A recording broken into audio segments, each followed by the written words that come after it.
This is Gene Key, Skyserve, Texas News. From the Texas News Digest, multiple suspects forced their way into a Houston apartment, shooting the occupant several times, according to Harris County Sheriff's Department. The man transported to Houston's Northwest Hospital underwent surgery. The victim, now out of surgery, and is reported in stable condition Sunday morning. He's expected to survive. Houston Sheriff's Department is currently investigating the shooting, with no suspects presently named. In the latest Texas resurgence of common infectious disease, 7 cases of the mumps confirmed at a U.S. Immigration and Custom Enforcement detention facility in Houston. City health officials said Saturday that there has been no spread of the disease in recent days, and they're hopeful the outbreak now contained. The individuals infected, all adults, were detained at the facility during the infectious period.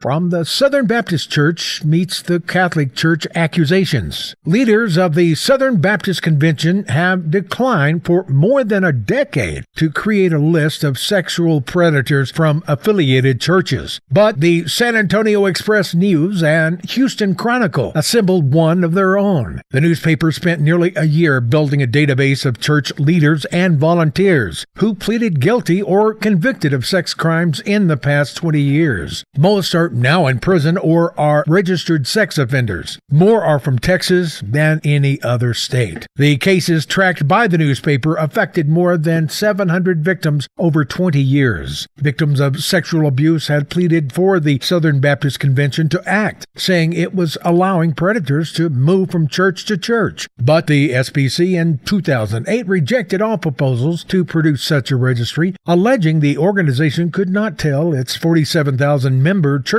whom to hire or ordain.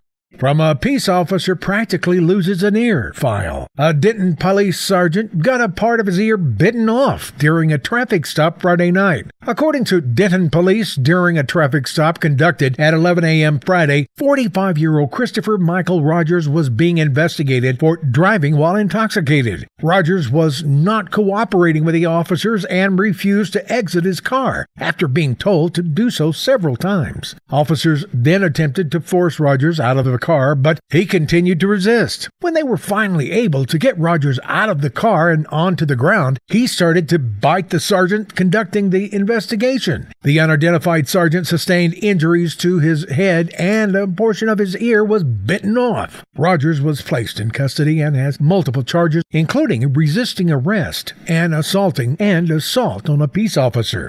This is Gene Key reminding you to visit us on YouTube, Facebook, or Tumblr at Skyserve News Service.